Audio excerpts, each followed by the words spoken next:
بتانا مقصود ہے، تو اس میں چونکہ رب کائنات نے روم کا ذکر فرمایا ہے تو اس وجہ سے اس سورہ کا نام سورہ روم رکھا گیا۔ اس کے اگر مضامین کی بات کی جائے تو جس طرح رب کائنات نے اپنی ہر سورہ مبارکہ کے اندر چند مرکزی جو مضامین ہیں ان کو رپیٹ کیا ہے، اس لیے کہ ان کی اہمیت بہت زیادہ ہے۔ ان کے علاوہ انسان مسلمان نہیں بن سکتا، مومن نہیں بن سکتا جب تک ان چیزوں پر ایمان نہ لے آئے۔ تو اس میں پہلی چیز یہ ہے کہ رب کائنات نے تقریباً ہر سورہ کے اندر اپنی توحید کا ذکر فرمایا ہے، اپنی وحدانیت کا ذکر فرمایا ہے، اپنی یکتائی کا ذکر فرمایا ہے کہ انسان اگر تو مسلمان بننا چاہتا ہے، مومن بننا چاہتا ہے، تو سب سے پہلے تمہیں میری ذات کو ماننا ہوگا، میری ذات پر ایمان لانا ہوگا۔ پھر دوسری چیز رب کائنات نے حضور نبی کریم صلی اللہ علیہ وآلہ وسلم کی رسالت اور نبوت کے متعلق ارشاد فرمائی ہے۔ آپ جانتے ہیں کہ اللہ کی ذات کو انسان مانتا رہے اور خدا کی ذات کو واحد مانتا رہے، ایک مانتا رہے، لیکن جب تک وہ بندہ آقا علیہ الصلوۃ والسلام کی نبوت اور رسالت پر ایمان نہیں لائے گا، وہ انسان مسلمان بولیے نہیں ہو سکتا۔ تو مسلمان ہونے کے لیے ضروری ہے کہ وہ اللہ رب العزت کی ذات کو ماننے کے ساتھ ساتھ تاجدار کائنات صلی اللہ علیہ وآلہ وسلم کی ذات ذی وقار پر بھی ایمان لائے۔ پھر تیسری جو چیز رب کائنات نے ارشاد فرمائی ہے وہ آخرت کے متعلق ارشاد فرمائی ہے، قیامت کے متعلق ارشاد فرمائی ہے کہ انسان کو جب موت دی جائے گی، انسان کو دفن کر دیا جائے گا قبر کے اندر، تو انسان کو اللہ پاک دوبارہ زندگی عطا فرما دے گا۔ حاضرین ذی وقار، اب جیسا کہ میں آپ کے گوش گزار کر رہا تھا کہ سورہ کی ابتدا کے اندر رب کائنات نے اہل روم کا ذکر فرمایا ہے۔ اب اس کے اگر شان نزول کی بات کروں تو اہل ایران اور اہل روم کے اندر ایک جنگ ہوئی تھی۔ اہل روم چونکہ مجوسی تھے، آگ کی پوجا کرنے والے تھے، اور جو اہل روم تھے وہ اہل کتاب تھے۔ اہل ایران کی جانب سے جس بادشاہ نے لیڈ کیا تھا اس کو خسرو پرویز کہتے ہیں، اور روم کی جانب سے جس بادشاہ نے لیڈ کیا تھا، جو سربراہ تھا، اس کو کیسر کہتے ہیں۔ اب مسلمان جو تھے، مسلمان یہ چاہتے تھے کہ اہل کتاب جو روم والے ہیں، اللہ پاک جنگ کے اندر ان کو فتح عطا فرما دے، لیکن جو کفار تھے، مشرکین تھے، اہل مکہ کے لوگ تھے، وہ یہ چاہتے تھے کہ جو اہل ایران ہیں، جو آگ کی پوجا کرنے والے ہیں، وہ فتح یاب ہو جائیں، وہ جنگ جیت جائیں۔ اب جب دونوں لشکروں کے درمیان جنگ ہوئی تو خدا کا کرنا کہ ابتدائی طور پر ایران والے جو ہیں انہوں نے فتح حاصل کر لی اہل روم پر۔ اب چونکہ مسلمان جو تھے، آقا علیہ الصلوۃ والسلام کی ذات ذی وقار، باقی صحابہ کرام مسلمان، ان کا دل یہ تھا، وہ یہ پسند کرتے تھے کہ اہل روم وہ جنگ جیتے، ان کو فتح نصیب ہو، لیکن ایران والے جنگ جیتے ہیں تو تھوڑے سے پریشان ہوتے ہیں۔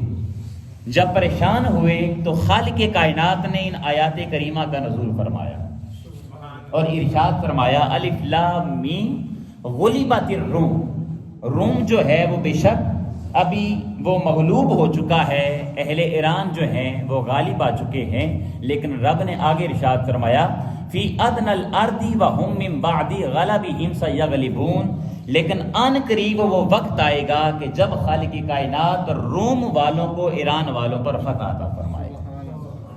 یعنی گویا مسلمان اور آقا علیہ الصلوۃ والسلام جب پریشان ہوئے تو اللہ رب العزت نے تسلی دی اور خوشخبری سنا دی کہ ان قریب آپ جو کہ چاہتے تھے کہ اہل کتاب، اہل روم وہ فتح حاصل کرے، تو انشاءاللہ ان قریب اہل روم، اہل ایران پر کیا کر لیں گے؟ فتح حاصل کر لیں گے۔ اب چونکہ ان آیات کریمہ کا نزول ہو چکا تھا تو سیدنا ابو بکر صدیق رضی اللہ تعالیٰ عنہ، اب دیکھیں جن کا ایمان پختہ تھا، جو آقا علیہ الصلوۃ والسلام کے عاشق تھے، حضور سے محبت کرنے والے تھے، حضور جو بات ارشاد فرما دیتی تو کیا کہتے تھے؟ صدقتا یا رسول اللہ، یا رسول اللہ صلی اللہ علیہ وسلم آپ نے ہمیشہ سچ ہی فرمایا ہے۔ یہی وجہ ہے کہ آپ نے جب معراج پر آقا علیہ الصلوۃ والسلام کی تصدیق کی تو اللہ رب العزت نے آپ کو کیا لقب اور ٹائٹل عطا فرمایا؟ صدیق کا لقب اور ٹائٹل عطا فرمایا۔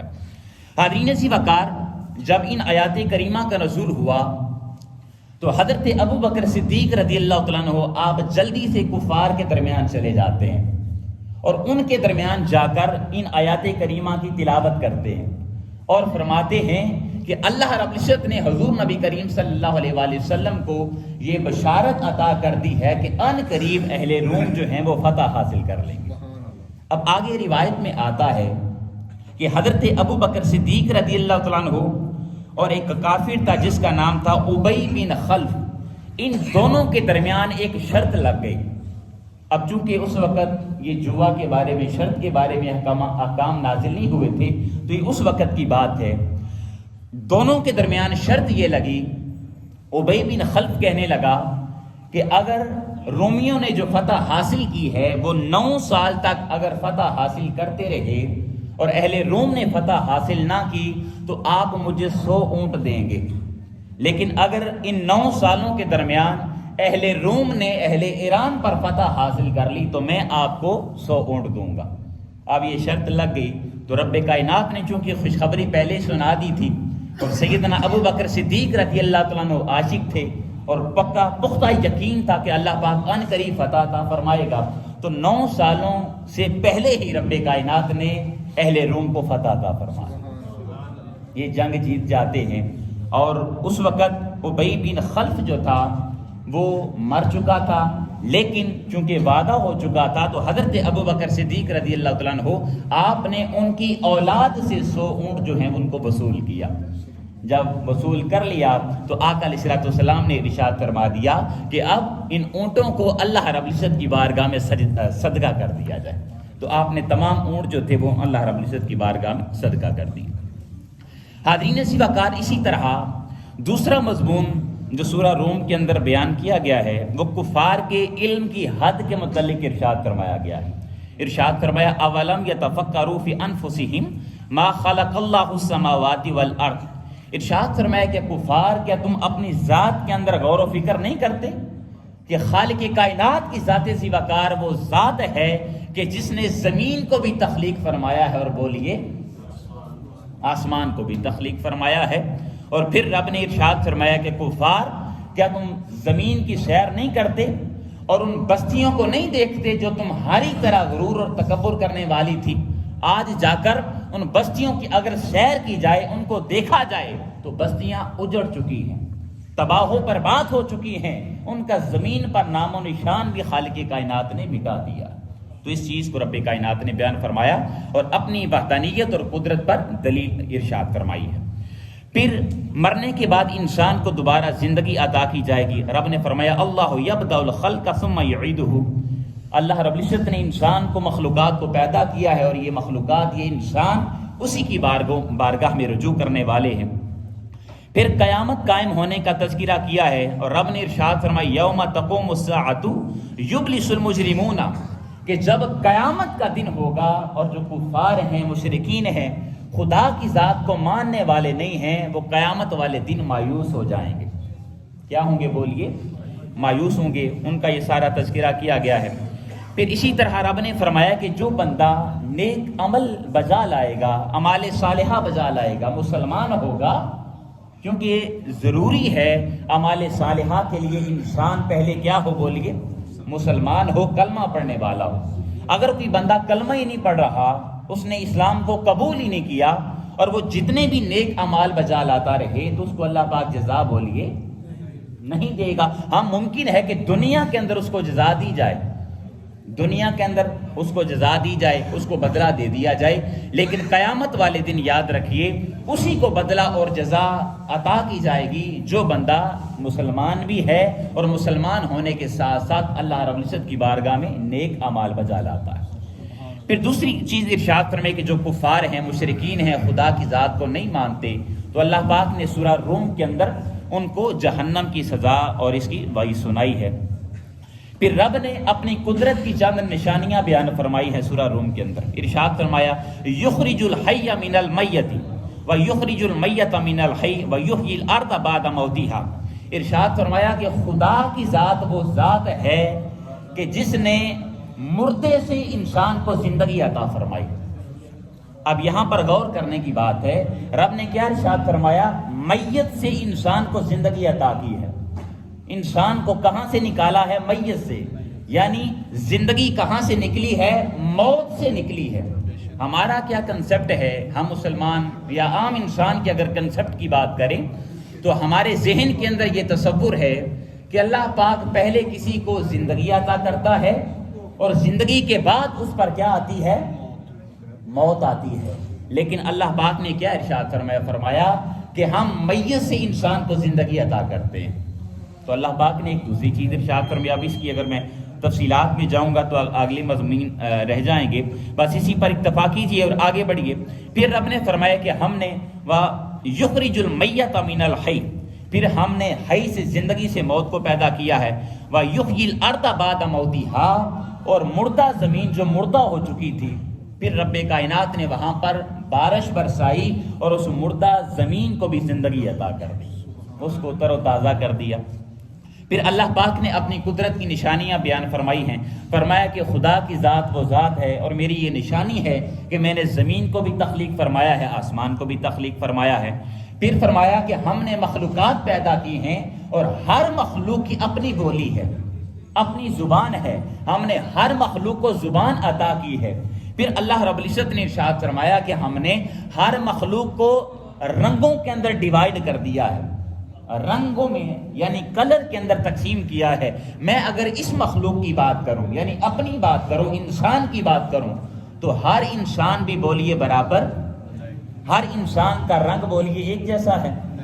پاکستان کا کلر تھوڑا سا اور طرح گندمی کلر ہے, یورپ کی بات کریں تو ان کا وائٹ کلر ہے, اگر اسی طرح رشیا کی بات کریں تو سرخ کلر ہے, اگر افریقہ کی بات کریں تو وہاں پر بلیک کلر ہے. یہ علاقے کی وجہ سے بھی ہوتا ہے, یہاں پر چونکہ تھوڑی سردی ہوتی ہے جی تو اس وجہ سے کلر وائٹ ہوتے ہیں. افریقہ میں گرمی ہے, عرب میں گرمی ہے تو وہاں پر کلر تھوڑے ڈارک ہوتے ہیں, بلیک کلر ہوتے ہیں. تو حضرین محترم رب نے فرمایا کہ ہم نے رنگوں کے اندر بھی اختلاف رکھا ہے, کسی کو کوئی کلر رنگ عطا کیا ہے اور کسی کو کوئی رنگ عطا کیا ہے. پھر رب نے اپنی قدرت کی نشانی بیان فرمایا کہ خدا کی ذات وہ ہے جو بارش برسانے والی ہے. اور پھر فرمایا کہ ہم نے دن کو بھی پیدا کیا ہے اور رات کو بھی پیدا کیا ہے. پھر اسی طرح آگے بڑھیں تو اللہ رب العزت نے ارشاد فرمایا کہ رشتہ داروں کے ساتھ, مسکینوں کے ساتھ اور مسافروں کے ساتھ ہمیشہ حسن سلوک کرتے رہو, یعنی ان پر صدقہ و خیرات کرتے رہو. اگر تمہارے رشتہ دار وہ کمزور ہیں مالی طور پر اور رب نے تمہیں مال عطا کیا ہے تو پھر تمہیں چاہیے کہ ان پر کیا کرو؟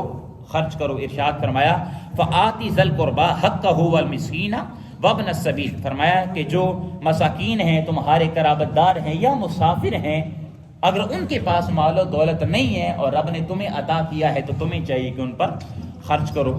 پھر اللہ رب العزت نے سود سے بچنے کا حکم دیا ہے. اب یہاں پر ارشاد فرمایا, ہمارا عام کنسپٹ یہ ہے, ویسے اگر دیکھا جائے تو ظاہری طور پر یہی معلوم ہوتا ہے. رب نے قرآن میں ارشاد فرمایا کہ سود کے متعلق کہ جو بندہ سود کا کاروبار کرتا ہے تو ذہن کے اندر یہ خیال لے کر آتا ہے کہ سود سے انسان کا مال بڑھ جاتا ہے. ویسے کنسیپٹ تو یہی ہے, مثلا میں اگر 10,000 پیسے کسی کو دیتا ہوں جی تو سود کیا ہے, اس سے میں یہ مطالبہ کروں کہ جب تُنے ریٹرن کرنے ہیں تو 12,000 کرنے ہیں. تو اب ظاہراً دیکھا جائے تو کیا ہے, مال کیا ہے, بڑھ رہا ہے. اللہ پاک نے ارشاد فرمایا کہ خدا کی بارگاہ میں جو سود کا کاروبار کرتا ہے اس کا مال بڑھتا نہیں ہے. لیکن دوسری چیز ارشاد فرمائی, جو بندہ زکوٰۃ ادا کرتا ہے, صدقات ادا کرتا ہے, فقرانہ ادا کرتا ہے, تو اللہ پاک نے ارشاد فرمایا خالق کائنات اپنی بارگاہ سے اس کے مال کو بڑھا دیتا ہے. زکوٰۃ کو ویسے بیسیکلی دیکھا جائے تو مال کم ہوتا ہے, لیکن دوستان سی وقار اللہ رب العزت کا وعدہ کیا ہے کہ اگر تم زکوٰۃ کو, صدقات کو میری بارگاہ میں خرچ کرو گے تو میں تمہارے مال کے اندر اور زیادہ نشو و نما فرما دوں, اور زیادہ بڑھا دوں.